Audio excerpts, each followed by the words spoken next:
Lunchtime, kids! All right! Yum, yum, yum, yum, yum. Hello, friends. It's lunchtime. And we are back on the Lunch Break Show. Happy Monday to you, International Napping Day. Hope everyone's having a phenomenal day. I am in studio as always with Matt Stoker, Zach Lewis in the booth, and a new member of the RNCN team, Anna. How's it going? Good, good. Doing well? So happy to be here. You've seen her on a couple of other shows. She's going to be handling a lot of our stuff that we do for editing, a lot of the other stuff that we don't know how to do as far as like graphic design and those kind of things. Super talented, super amped that she's here. She's joining us on the show today, and we're starting off the day. Now, I know originally I said, welcome everyone, by the way, on Facebook and YouTube and Twitter. You can please feel free to comment, because I'm going to want a lot of comments on today's show, because we're talking about stuff that may be a smidge controversial. And I know I said before that we're not going to do anything that's controversial on the show, and we're going back on that a little bit, because I had a question. Some things made the news today that are quite controversial, and the first one is quite shocking. And the first one is a high school in Orange County, California, has a video that went viral of the students and a staff member on campus having a party. And at this party, there's a piñata. Fine. They're having a good time. They're hitting the piñata. They're going to town. The only problem is that the piñata is a depiction of Donald Trump, which I've seen around stories. They have them. Yeah. So the video went viral. People are losing their mind. They should be fired. The students should be expelled. All those different kinds of things. The argument that I've heard is that it's protected under the First Amendment right, which is, again, the right to free speech. Sure. Obviously, we tried to find a lawyer, couldn't find one. So I would love if you have like honest feedback. I would love your feedback. But I don't think that's First Amendment rights. I think, I see the First Amendment being thrown as a blanket to cover anything, and I see this happen a lot whenever someone says something controversial and they're fired from their job. Yeah. At a private company or a public company, I guess, but not a government office. But they're fired from their whatever, their job working a cashier, or their job facing the public or whatever. They say something and the company says, look, that's not okay. And people claim, well, that's a First Amendment issue, and it's not, because the First Amendment covers you from government. Like, the government can't stop you from saying that. But if your employer says, I don't like what you just said, they're free to fire you. Yeah, you have the right to free speech, not the right of the consequences of your speech. Right. And so when I think about it, I think if the school district, and what complicates it is it being a school district, which I assume is a government entity of a sort. So I don't know. I don't know if they can say. I would guess that if a teacher in a classroom, excuse me, I'm getting fired up about this. I'm knocking my microphone around. I would guess if a teacher in a classroom were to say something that it has nothing to do with the president, but they were saying outrageous things, or they were cursing at their students or something like that, then I would think they would be fired. Yeah. Free speech or not, I would think that they would be fired for that. So this issue, I assume there's probably a case to be made that they could let this person go. Now, I don't know. You said a staff member, so I don't know if that means a principal or a janitor or a coach or a who. I don't know. I'm sure if this was a club, like every club at my high school had to have a faculty like advisor or like someone to watch. They don't let kids just run loose in the school. So I'm sure it was the advisor for that club, whatever that club was. Even if that club was the students for the Democratic Party, whatever it is, they have those, the Young Democrats, and whatever that they're called. If it's that group, there's still a problem, because you still have to be the adult. The only thing I can think about as far as a legal case is I'm remembering back to Colorado and the baker who did not want to make the cake for the gay couple. Right. And he said that my cake is an expression, therefore I'm protected under the First Amendment rights not to make a cake for a group that's getting married that I don't approve of. And the Supreme Court shot that down and said, actually, that's not, your right to sell cake is not a statement. So maybe that's where we're getting into, like, you don't have the ability to say that beating up a piñata is a First Amendment right. Right. Because I think you have the right to say certain things and make a statement and be heard. But at the same time, at that point in time, I think you are threatening physical violence. There's consequences and actions either way. Yeah. I think the sticky part is I was listening to some commentators go back and forth, and these were more left-leaning commentators, and they were saying, well, do you remember back, 12 years ago or 8 years ago when they did the same thing to President Obama? And I do remember that. I do remember they had different things that they would do, and people would have the sticks and do all the different, ignorant things that they would do to him as well. Right. But then I went back and I was remembering their argument kind of fell apart because Michelle Obama's whole thing and President Obama's whole thing was when people go low, you go high. And so I think, for that group, if their whole statement was to try to put down the President of the United States, was that the best tool to do that with? Well, because Samantha Knight asked this, and I missed this at the beginning. Yeah, was this a official pep rally for the school? And did a student bring it, or did a teacher? How did that get involved? That was not in the article that I saw in the LA Times. Very but convenient. yeah. But I do know it was on school property, and it was hanging from a staircase. Like you see in the videos at the school, yeah. The adult was clearly there, laughing, engaging. So whether or not a kid brought it, to me, is a moot argument. It was there, the teacher was there. There should have been at some point in time hey, you know what? In this day and age, I think me and Matt had this conversation because I think Anna and Zach are a little bit younger than we are. But I am so thankful that social media did not exist when I was in high school. Yes. Same here. Yeah. Honestly, yeah. I appreciate that. And I'm not sure when it came out for you, Zach. You said you're a few years younger than we are, but no, I definitely had social media. I had a Facebook, and it was really convenient. Freshman year of college, my Facebook got I guess hacked. It was some kind of bot or something got into it and started sending messages to people. So I got wise. I was like, I'm just going to delete it and start a new one. Greatest thing ever. I just wiped everything from college back. And lost it all, and I don't regret that for a second. That was a wise move. I didn't even know it. See, I did that after college. After college, actually, you know what? No, I didn't get a Facebook until after I was actually out of college. So, but when I got married, my wife and I just both deleted our old accounts and had one. We're that annoying couple that has a joint account. Everyone hates that couple. I'm that couple. Yeah. Because I never check it. I never check the messages, and if people want to reach out to me, just contact my wife, and she'll get that down to me. I'm the worst at doing that. So I like that as well. Either way, I think it's poor judgment, and whether or not it's turnabout's fair play, I think no matter what, if you should always try and take the high road in that situation. Yeah, I don't think in this situation, I don't think anybody really needs to get fired about this. I guess it all depends on the relationship with the students, but a reprimand probably say, hey, maybe don't do that. Don't draw this undue attention to our school. Yeah. I don't think the students should be expelled or anything like that. Again, it depends on context is key here. But if this is a one-time thing and people just got a little out of hand, or even if it wasn't really out of hand, but just, hey, probably don't do this again. Yeah. Do us a favor and don't do this again. Yeah. I wanted to mention my high school was one of those schools that had some kind of incident that blew up on talk radio, conservative talk radio to be specific. A kid had chucked a Mexican flag in a dumpster the day after I don't know, Dia de los Muertos or May 5th or something. Cinco de Mayo is the term I was looking for there. Sorry, folks. Didn't mean to be culturally insensitive. Anyway, and somebody took a picture, and it caught fire, and suddenly Glenn Beck is standing outside of our school with picket signs and a bunch of parents who were super furious that, somebody didn't respect a flag. I take it back. It was an American flag. It wasn't a Mexican flag. That makes way more sense. And Michael Savage is screaming about it on the radio. It was this whole thing for 2 weeks, and it totally blew over, and it wasn't a big deal. I think this pinata was a way to get kids to have fun at a pep rally and get them fired up about a game, and I'll bet it worked because it was controversial. Kids love controversy. This was a fun social engagement piece to stoke the fire behind kids getting excited, and that's all it was. And like you said, context is king, and we are lacking context. We don't know who brought this. We don't know what it was for. We don't know if it was a pep rally or a club. So really, at the end of the day, what are we all getting fired up about here, huh? What's it all for, Josh? I love the fact you're trying to be a fire starter. There is no realm where this is okay. There's none.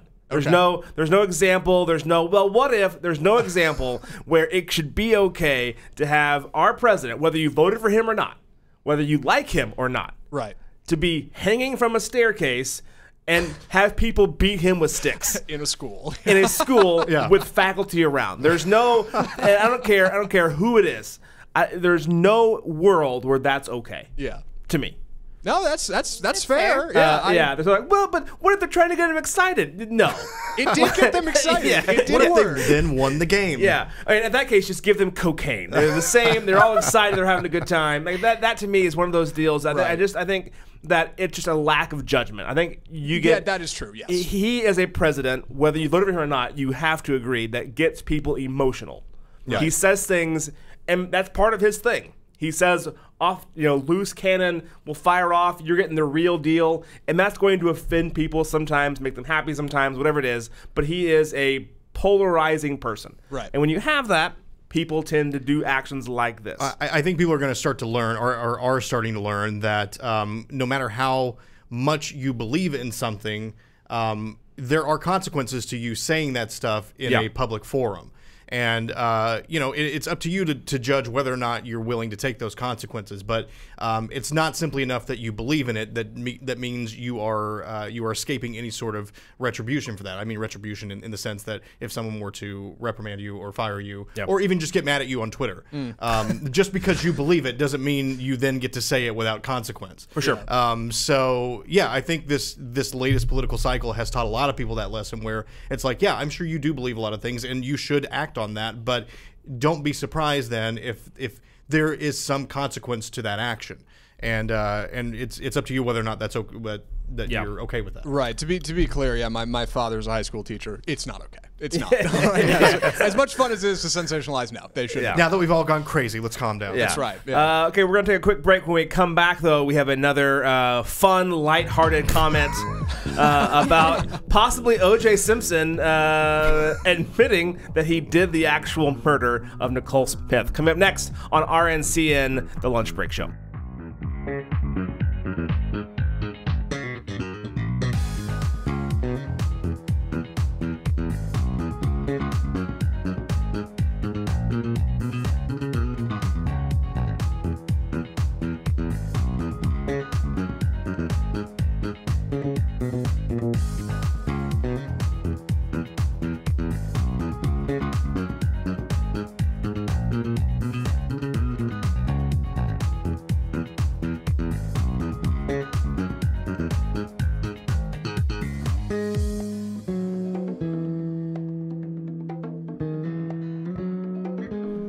And we are back on the RNCN Lunch Break Show. Thank you guys for joining us today. Again, we're live on Twitter, we're live on YouTube, we're live on Facebook. We appreciate all the comments we're getting. We're trying to get to those and answer them. We do this show every Monday, Wednesday, and Friday from 12 until 1. We're in the studio with Matt Stoker and Zach Lewis and with Anna. She's going to kind of take a back seat on this next conversation because she was in a different country when this happened. So the OJ Simpson trial, we all remember it, even if you were really young. It was everywhere. It's been everywhere. He has seemed to never quite go away from the national spotlight for one reason or another. Last night, I believe, Fox had a series, and I think from the audio, and I'm about to play it for you, it sounds like he kind of confessed to the murder. Right? Yeah. Things got heated. I just remember Nicole fell and hurt herself. And this guy kind of got into a karate thing. And I said, well, you think you can kick my ass? And I remember I grabbed a knife. I do remember that portion, taking a knife from Charlie. And to be honest, after that, I don't remember. Except I'm standing there and there's all kind of stuff around. And to the murder. What kind of stuff? Blood and stuff around. Things got heated. I hate to say this, but So, in case there was some audio interference there on my end. Were you watching the stream live? No. That's watching myself. How embarrassing would Listen that to be? this audio. How dare you, sir? Yeah, no. Yes, I had turned the stream on YouTube to read the comments. Well, of course. And I didn't turn off Love mute. the commenters. Yeah, it's all about you guys. You can see in my eyes the confusion bouncing around. Either way, what he said there was that he remembers Nicole fell.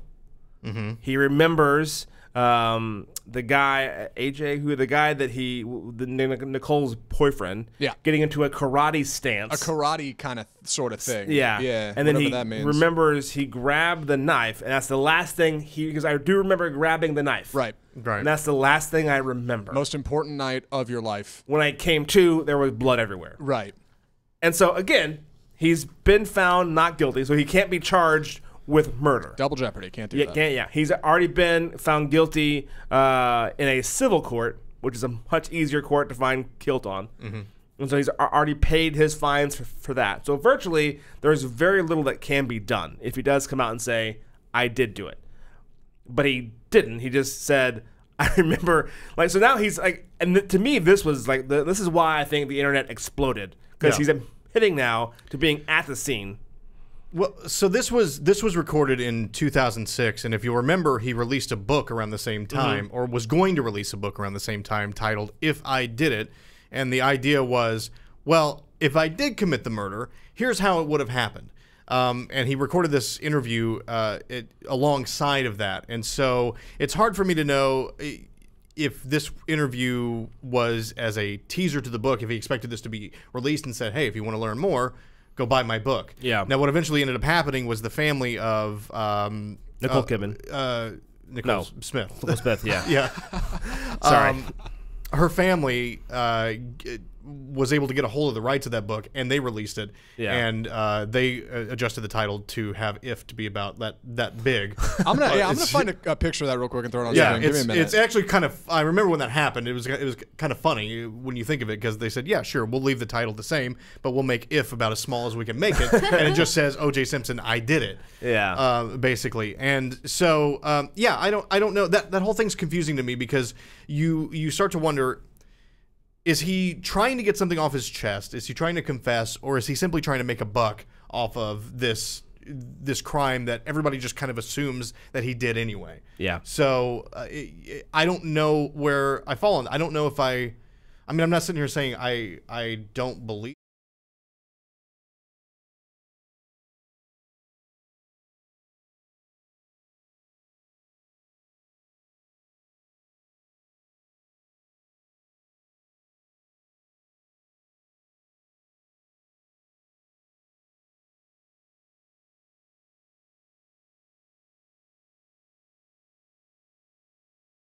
room to get in or out, depending how he wants to be portrayed. But yeah, he for some reason, every time he tries to go and like play the media, he gets bit. Right. Every time.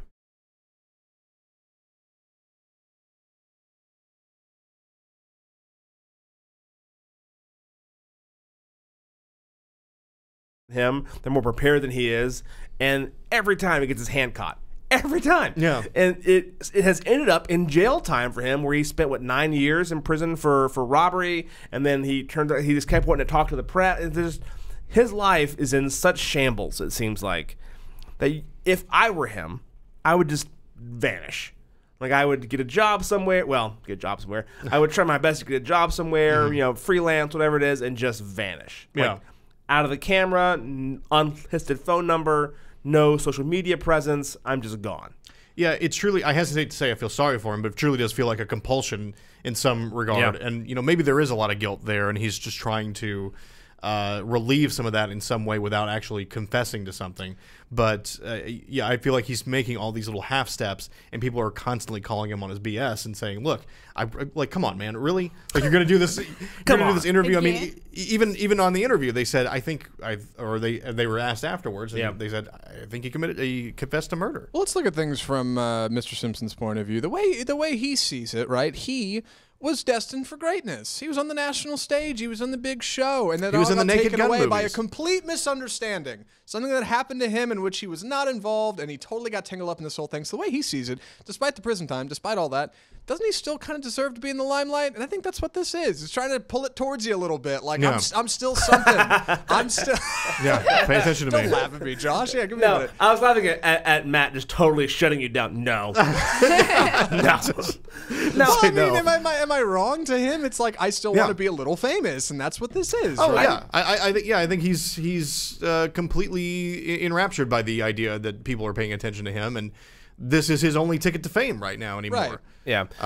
It's like the Chinese proverb, if all you have is a hammer, the only thing you see is a nail. Yeah. So he only has one tool in his which is the hammer. So everything has to be a way to get out there and be seen. I'm trying to make a comeback. You know, if I confess, will the public like me more? If I stay quiet, will they like me more? I'm trying to, like, you know, A/B test the scenario as far as, like, how do I get the best results? I'm trying to grow a brand. I want to, like, you know, he needs to make money because he's broke.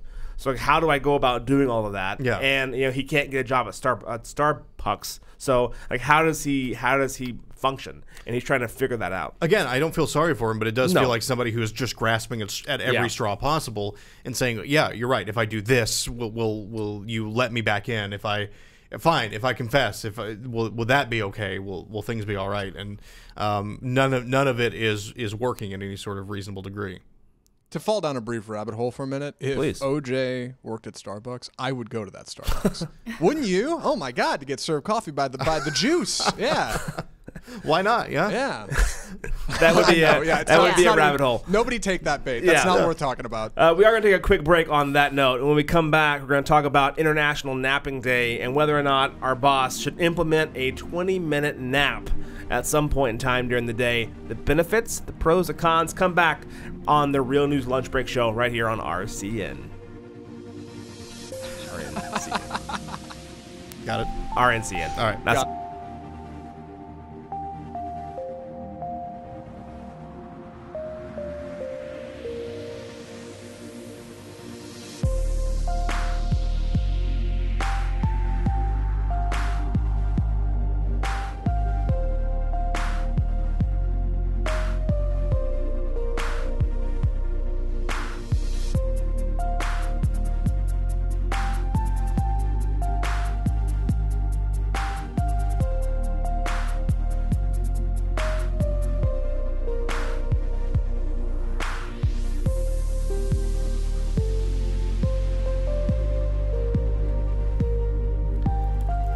all right, and we are back on RNCN. That's the name of our show. There we go. The Lunch Break Show. I am Josh here with Matt Stoker and Zach Lewis with Anna as well. And we're here talking about all things lunchroom, water cooler talk. You know, if you have any comments or questions, please feel free to leave them in the comment sections of your desired social media preference. We'd love to get back to you on that. We're here every Monday, Wednesday, and Friday from 12 to 1. Please like, share, and follow if you want to keep up with what we have going on. Right now, it's International Napping Day. That's March 12th, year-round. I don't know how these days come into existence, but I don't know. I get prep, and it's like there's like 5 different days every day. Yeah. Like pancake day, waffle day, pecan, just all kinds of weird stuff. But napping day, I can get behind. So it's a day to bring up napping awareness. And it started off in 1999. To be aware. I was not aware of naps. Yeah. Thank goodness. Yeah. So they're trying to propose an exact time to nap every single day for the workday. And you find giant tech companies like Apple and Google, they have napping pods that you can go to a quick little 20-minute nap, kind of get refreshed, come back out. And they say that it increases productivity and it lowers stress and it makes for a more positive work environment. Is there any downside to having naps in the middle of your workday? I don't think so. I mean, if you don't let it get overboard, if you treat it as a break, right? Say you have a hour-long lunch break. Yeah. And you take a portion of that and take a nap. I don't see the problem in that, really. I used to do that at the radio station all the time. Is I'd find an empty office. So there were days I'd work on a Saturday and I have like an hour between newscasts. And I had nothing else to do. So I'd go find an empty office and break in and go with the lights off, and I just lay down for 30 minutes and take a nap because it was 7 o'clock on a Saturday morning. What am I supposed to do other than sleep? So yeah, I highly suggest that be something that's implemented. I love it. So what my thinking was that the loss of productivity of like taking a nap, and like what kind of culture are you setting for your office? We're like, hey guys, come to work and then take a nap. Like, I can see a lot of bosses being not wanting to jump on the bandwagon. Yeah. But my argument for that would be this. So, like, last Friday, I was sitting here working on stuff, and my eyes were getting heavy. I was getting very kind of, like, droopy. I ended up getting up, taking a lap around, getting a cup of coffee, stretching a little bit, trying to get my blood flow back. And by the time I got all that stuff done, it had been 20 minutes to a half an hour. Yeah. Before I got back in my seat to get working again. And I was still tired. I had just like done a temporary fix to a long-term problem. Whereas if I could have just put my head down or like walked to another room and laid down in a little cot, I think that would be a pretty cool solution. My only fear is that I'd like sleep for like 3 hours. Right. And then like wake up and like, oh. So I'm terrible with nap management. Yeah. I always end up going longer than I think. Well, it's 5, so the day is gone. But I think most bosses and most employees are kind of getting to the point where like the 9 to 5 is no longer what it used to be, where you clock in at 9, you clock out at 5, and like my 5 o'clock punch out time is I'm done. I'll see you suckers tomorrow. And I think that's kind of gone away universally. I mean, depending on the industry, but in a job like this one and a job like many others, you're very rarely are you leaving it at the door. Yeah. Because you always have email on your phone, so you're always able to answer back and forth. Clients, customers are all reaching out to you. Your boss is emailing you and saying, hey, what about this? And they expect, some form of reply at some reasonable time. That had to be right off the bat. And so that could happen at, 9 p.m. It could happen on Saturdays and Sundays. And so I think, thinking about it that way, just, hey, if you're in the office and you're working on a really hard project, it's totally fine to go take a nap, knowing that either way, that has to get done today. So whether you finish at 4 or whether you finish at 6, totally up to you. Just has to get done today. Yeah. So I think with that kind of mindset, obviously if you're in like a construction site or if you're like doing heart surgery or whatever it is, you can't take a break. But for most jobs, I think it's totally viable. We had a day a while back, back when we were a much smaller company and there were just a few of us. There was a day when it was a particularly stressful Friday. A lot of things going on, a lot of client engagement and a lot of good things happening, but everybody was very busy, all right? And at one point, our manager at the time came through and said, hey, good news, Starbucks for everybody. Who needs a coffee? I'm buying sugar and caffeine. Let's all load up. And it was weird because to me, I'm like, well, what are you doing to your employees? You're jazzing us up by shooting us up with caffeine and sugar to try to get us to work harder and make our fingers type faster. And I can get behind it, but at the same time, if you're going to have some kind of policy towards like keeping coffee in the office and keeping caffeine hot on tap, ready to go for people who are a little drowsy, yeah, what's harm in a 20-minute nap? Who cares, right? At the end of the day, isn't it the same thing, really? Well, realistically, I don't think you can go for that break every day at the same hour. Like, you can have meetings off site, meetings on site. It's just impossible to know. But in Spain, for years, they do the nap. Like, it's called the siesta. Ah. But truth is, I have actually never met anybody that did that. So nobody does it? No, I'm not sure. So, But you can and they don't do it? Yeah. Fools. Well, that wouldn't fly over here. No, sir. Not under our flag. Remember that the traditional working hours, both in Portugal and Spain, are more towards you have like an hour and a half to 2 hours sometimes lunch break. So you go home rather than having, your lunch at work or whatever. So you have longer breaks. So it means that you can actually have that nap. I did try one time in the office where I was working. It didn't work for me. I spent more time like thinking about all the things that I had lined up. Yeah. And I couldn't relax. So I guess it also works for some people. Right. I think there's something to that. If you try to take a nap over and over and you have the sleep pods and you have the availability, yeah, it works you into kind of almost like a Zen state. Probably. Where you just keep things chill. You're like, I'll get to that. It's no big deal. And I think that's probably healthier mentally, right? That's the whole approach. It's reconfiguring how you think about work, right? That reminds me that there were some companies that were giving yoga classes like 20 minutes. Yeah. Free for the office. So I actually would get behind the yoga classes because then you can stretch and your whole body relaxes and you're engaged on something. So it keeps you... I don't know. It gives you in the right mindset. I had this really rad teacher, senior year of high school, who totally went off the grid, and every last Thursday of the month or whatever would be Yoga Thursday. And like, this is European history, right? European history, Yoga Thursday. I know, yeah. Okay. We also had I see how it ties in. We also had Cartoon Fridays, very important. And right. it was really rad because, yeah, every once in a while she'd kill the lights except for a couple of lamps, and all we do is yoga in class.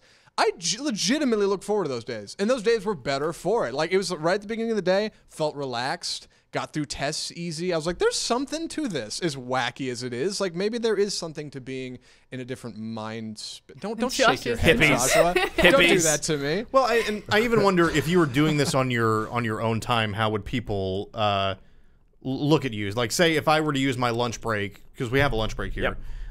If I were to use my lunch break and go out to my car and go to sleep for a half hour, and I came back and be like, yeah, I just went and slept in my car, I kind of feel like people would look down on you a little bit, or be like, what are you doing? Like, why are you outside sleeping if you're not eating or going to work? So yeah, I think there is this, slightly unhealthy attitude towards, if you need a little bit of shut-eye, that's all right. You know, that you shouldn't, I think you shouldn't be looked down for that. And especially, part of it is just culturally, like you said, there's a built-in culture in Spain and Portugal where, yeah, it's okay if I were to just want to take a nap, it's okay.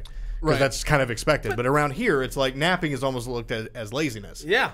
If I walked in and y'all guys both had your heads down taking a nap, I'd be like, guys. Yeah. Like, come on. Relax, but like you can't be taking a nap in the studio. Yeah. But at the same time, I'm confused. If you have a 2-hour nap, how does any work get done in Spain?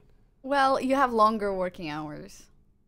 It's very normal to have very long days. But you wouldn't have a 2-hour nap. You would have 2-hour lunch break, and you would include the nap, which would be like the 20-minute around that time too. Yeah, maybe it's a good thing we don't have 2-hour lunch breaks in America. What would we get done? Like, nothing. Come on. Yeah, nothing.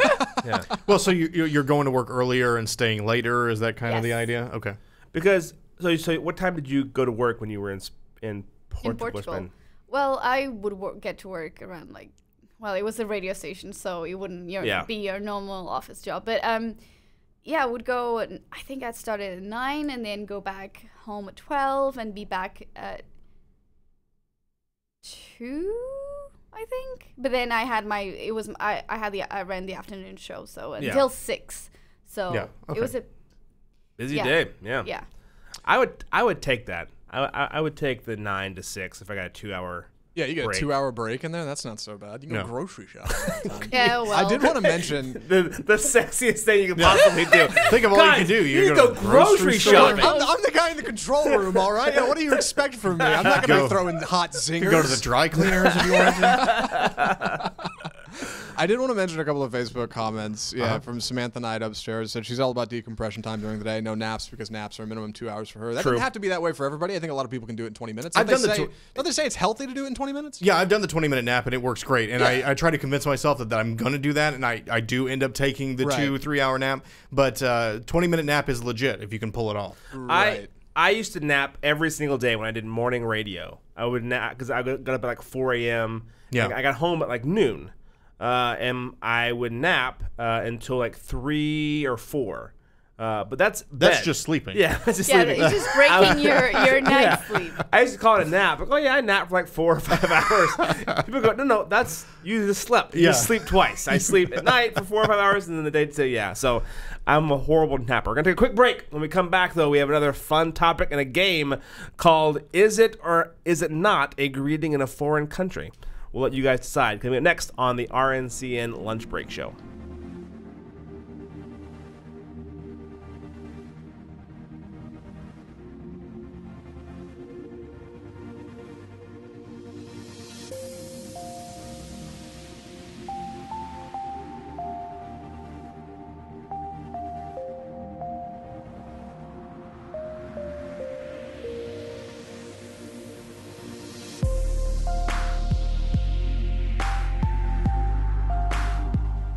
And we are back on the RNCN Lunch Break Show. I am Josh in studio with Matt Stoker and Zach Lewis and Anna. How's it going? Anna. Sorry, I always say Anna for some reason.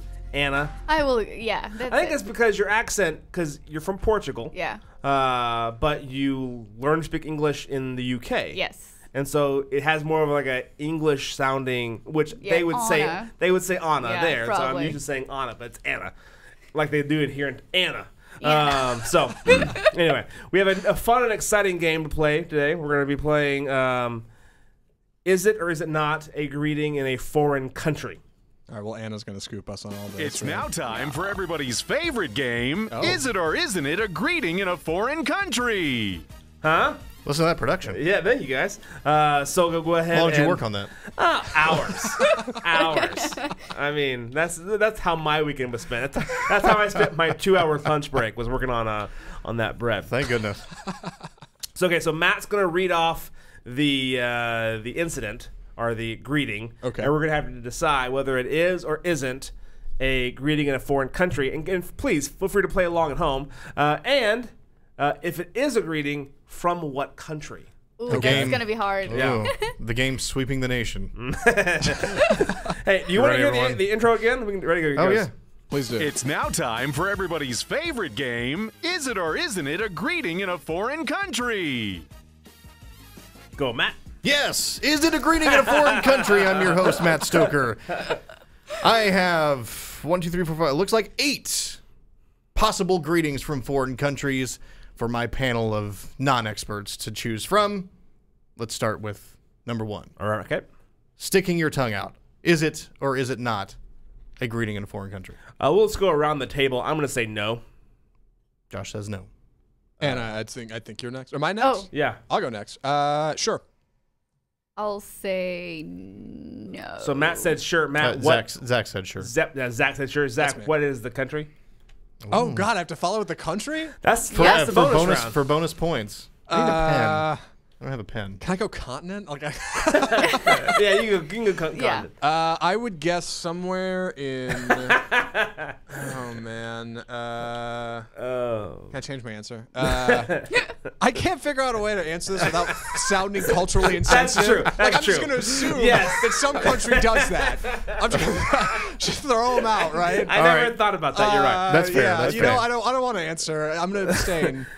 Okay, sticking your tongue out. Yes, it is a greeting in Tibet. Tibet. Wow. How close were you going to be on that one, Zach? would if you were- It said somewhere in Africa. I don't know. okay, well, so not very close at In all. my head, I only have my grandma saying, "That's rude." Yeah. So I guess she's no. not gonna go to Tibet for sure. Tibet. Yeah. There you Yeah, go. no Tibet. All right, next on Is It or Is It Not a Greeting in a Foreign Country? Pressing a person's hand to your forehead. So I guess taking their hand and Whoa. pressing a person's hand to your No, forehead. so someone else's? Or Right. Yes, Okay. So- I'm taking somebody else's hand Yep, and and putting it put- on my forehead. to Yep. your forehead. They don't have yes. to do it. Nope. I have to engage that action. Well, Maybe they offer their hand to here. Yeah. Take my hand. And Well, like press a it to your forehead. handshake? I don't know. so go ahead. Go ahead, Zach. I'll let you go first this time. I'll say yes, that is a real thing in Belgium. Gonna go for it. All right. I like it. All right. All right. All right, Okay. Anna. Anna. Fortune favors the I would- bold. I would say yes, and I can't figure out a country, place. but Well, somewhere fair enough. welcoming. I have you guys stumped because my wife is Filipino and I have experienced this Oh. in real life. Fair This enough. is a real thing in the Yes. Philippines. Yes, How it was is a your greeting. first reaction? It is a greeting in when- the Philippines. So they do too. One I know is cultural, which is it's very old school. Like they don't do it very often, but Okay. they put their hand out like this, and you just touch your head to their hand. Oh, like the kissing the hand almost, But it would be with like your a forehead. yeah, it'd be like an older okay. like a grandfather, grandmother. Okay. And they would just have their hand out, and you'd walk up and just put your forehead on their hand. So it's kind of like a bowing kind of thing, or like Kind of kissing bowing, the ring. yeah. Yeah. Yeah. But Yeah. the thing that her family does when you walk in is they like touch the sides of their heads together. Are they kind of like What? boop? Yeah, you just like bump Is heads. that like Oh, the that's kiss, cute. what is that like the I kiss think, hello? I think because like otherwise like you spread germs too easily, and so it's just like a little head bump. It's like a hi greeting. So you just walk around like this, boop boop boop, just head bump people. It's, Really? Yeah. I don't think that's a Philippines thing. I think it's just like a their family thing. So Now, real quick, Yeah. and this is gonna step right in the middle of the game. Yeah, please. The kiss hello, you guys do that with anybody? Kiss hello. my As my in- wife. What, like the- on no, a like cheek? the- yeah, like Cheek. the side kiss. You know what I'm talking about? It's like a French kind of thing. All right. My husband is French, so I can have. Okay. I Oh, there you have go. some. Is it from France? Am I? All right. So both Yeah. in Portugal and Spain, you kiss people on the cheeks. Oh, and Italy, you kiss them twice. So Yeah. if you are like a female towards a man, Uh-huh. or between two females, you would kiss on the cheeks. Okay. But then suddenly I realized that Italians start with the the same side you start, so you nearly kiss in the mouth all the time. Wow. You gotta be super aware of that. And in France, depending on where you are, you can give just 1 kiss. And if you go to the south, you give 3 kisses, but in between men 2. Josh has his hand Okay, up. so that was way too much. So men to men is just 2 kisses. If If you give that 3rd kiss, is like one of those like, hey, Whoa, buddy. hey, That's like holding a handshake a little bit too long. Yeah, locker room kisses. I have not seen anyone in Spain and Portugal kiss men to men. You would do a handshake, but between a woman and a man, or between 2 women. And then only in France, men would do the 2, 1, 3 kisses. And then you got Russia, which is, I think, kiss in the mouth. Really? Oh gosh, Russia just goes right for it. Yeah. way too difficult. Those Ruskies. Yeah. That's the vodka talking right there. Just lean right in. All right, the next one. Yeah, what's our next one? Continuing with the game, Yes. putting your finger inside the other person's right nostril. No. Is it jumping right in on this one, saying no.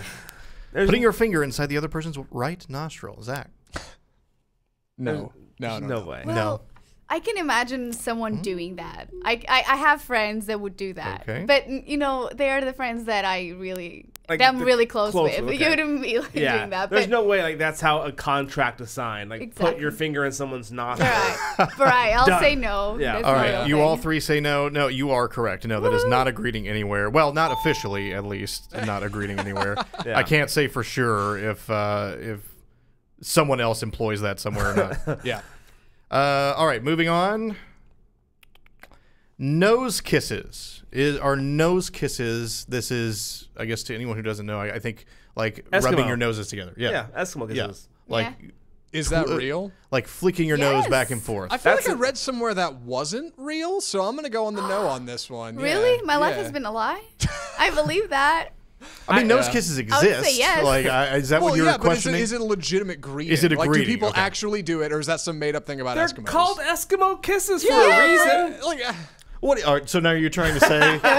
Okay, never mind. Yeah, I see where this is going. I'm going to stop it right here. I'm going to say yes. Inuit is a kisses, thing. please. Yeah. I'm going to right. say yes. I'm gonna say no. It's Okay, not so we have real. 2 yeses and a no. Yeah. The yeses have it. Yes, it is a greeting in Oman. Oman. Where's Oman? Where's that? That is the Middle East, I believe. Okay. There you go. Okay, so not Eskimos. Well, I can't say for sure if they do or don't, but Yeah. at least, at the very least. I'm looking for partial credit here. Were they both kind of wrong? Well, I mean, they were both kind of right as well. Yeah. So, I'll take it. We'll column A, we'll column B, whatever. Go to the next spitting question. on the other person's foot. Spitting on the other person's foot. Is this a Spitting greeting? or spinning? Spitting. Spitting. Spitting. I don't even know how you'd pull that one off, but spitting on the other person's foot. I've heard of spitting on the hand. I've never heard of spitting on a foot, so I'm going to say no. Okay. Sure. I'm going to say no. You're gonna say no. I hope that's not a All thing. right, I'm going against the grain again here. Yeah. All right. One salmon swims upstream. All right. What is it? No, that is not a greeting. All right, That is well, not a that's- greeting. Wow. Stupid game. Josh and Anna are running away with it. I'm keeping a tally here. It is 4-3. Heyo. They're keeping score. Thank Here we you. go. Yes. Well, why not? Why do a game Why if you're do not a going to keep game score? if we're not gonna keep What's score? the Well, point of someone's anything if you're not going to keep score? competitive here. Yeah. Hey, and we have people playing along at home as well. So Heather Knight's also playing online. Oh, Yeah. well, yeah. the home she, game. She is 0 the lunch 4, break. by the way. I just want everybody to know that. Just like me. Yeah. The lunch break home edition. That's right. All right. Pressing foreheads together and looking each other in the eyes. Now, this doesn't specify for how long you need to do this, but pressing foreheads together and looking each other in the eyes. Very uncomfortable eye contact. Foreheads? Foreheads. Yes, foreheads. Oh, foreheads. I thought you meant. No, not like 4 people's Four heads. people. I heard Now, I you don't look know. at I mean, them. I don't know if this could expand beyond Yes. a 2-person greeting. I'm but- going to say yes. Okay, Josh says yes. I'm gonna say yes, with the caveat that if I lived in that country, I would be completely You would not. socially inept. Oh my god. You would not. I'm I kind could of with not you on that handle one. that, yeah. I'm with you on that one. Yeah, but yeah, sure. Anna, I would say no. I hope not. you're saying no. I'm saying there's nothing. Okay, you are incorrect. That is a greeting in New Zealand. Oh. New Zealand. The Kiwis are pressing their heads together and staring at each other's eyes. That has to be like for like if you're romantically engaged. It can't just be like a first time. Business meeting? Yeah. Yeah, you remember the first time we met you. remember we were talking about with the extra kisses? Yeah, what's the time on that? What do you go, like 3 seconds? Yeah, it doesn't say. What, no, with the head thing. What's too long? How long is too long to have eye contact and touch heads together? You know what I mean? I mean, I guess it's like a handshake. You feel that one out, right? I mean, you know when someone's holding a handshake too long. You get three. You get 3 pumps. Yeah, that's it. Yeah. 1, what if you 2, don't ever 3 done? What if you don't ever do the up and down? What if you just in your do head? the whole, 1, 2, you just do a 3. count? Yeah. Okay. Yeah. You just can't count invisible. Okay. Yeah. All right. Moving on. Pressing your cheeks together and inhaling together. No. Pressing your cheeks together and inhaling it's at kind the of like same the kiss time. hello. Yeah, that's kind of A little bit. Yeah. A little bit. Josh says no. I'm saying no. I'll go yes, just because. I'll say no. I like it. 2 no's and a yes. Zach has it. Yes, that is a greeting in Tuvalu. Yes, he's coming back. Oh, okay. Now I get the pleasure. Yeah, all right. All right. We have 2 more. The game is still anyone's to win or lose. Burping. Yes. Burping, is that a greeting in a foreign country? Burping. I know that burping is a compliment in foreign Yes. countries. Where's that? Germany? I want to say. Japan. Japan. Ah, okay. Right. If you burp at the end of your meal, that means you enjoyed Exactly. Yeah. it. Yeah. Or do you do that prior, though? Do you walk in and burp directly at someone and say, good to meet you? I'm going to say yes. You're saying yes. Josh says yes. Zach. I will go with the yes as well. Okay. I'm having mixed feelings, but I'm going to say yes. You're all wrong. That is not a greeting anymore. Where is this source from? all Where not does, a where greeting. does this come from? They exactly? polled the entire world. There are indigenous tribes in the Amazon. We have no this idea how service they work. polled the entire world. Anybody could do Are this. you questioning the validity of all this? This comes from This whole thing the is New falling York, apart. Internet? This comes from the New York Post. The New York Post? Yeah. Well, if it had been the Times, I'd have been convinced. But what does the Post know, really? I mean, come on. All right. Last one. Final one. Last one. Final one. The scores are Zach with 5, Josh with 5, Anna with 4. Ooh. So the best you could do is tie Anybody's it game up. here. The best you could do is make it a tie game. All right. Grabbing a person's fingertips and touching your heart with them. Yes. So this is, I guess, a corollary to the touching your forehead. But is it true? Grabbing a person's fingertips and touching your heart with them. Josh says yes. It wouldn't be a good game if I agreed. So no. It's coming down to this. Someone's It's gonna anybody's game. win. We are on the wire. Okay. I'm going to say it is a greeting. You are correct. It is a greeting in Malaysia. Nailed it. There we go. That's the weakest ding I've Really ever good heard. timing with the dig. Do it again. Yeah. Do it again just for... Yes. Okay, there you go. And hey, Final guys, scores are Josh with 6, Zach with 5, Anna with 5. I very much Join enjoyed us it. next time for another round of Is It or Huh? Isn't It a Greeting in a Foreign Country? Didn't you know we had imaging to play at the end of that? we had to book in that bit. The quality of that bit was so good. You had to have Right. the Yes. bookends there. We had to follow that up. Yeah, Of course. Again, I figured we had enough controversial stuff today. I wanted to end on a fun note. I hope you guys enjoy playing at home. Let us know how you did in the comments below. This is the RNC and Tip your lunch. Quizmaster, please. Yeah, exactly. This is the RNC and Lunch Break Show. Come back on Wednesday. Again, we're on YouTube, Facebook, and Twitter. You can. In the comment below, we're gonna have a place where you can go to the Facebook, to the Facebook site, so you can like, comment, and share. Thank you guys so much, and enjoy yourself. Have a happy Monday.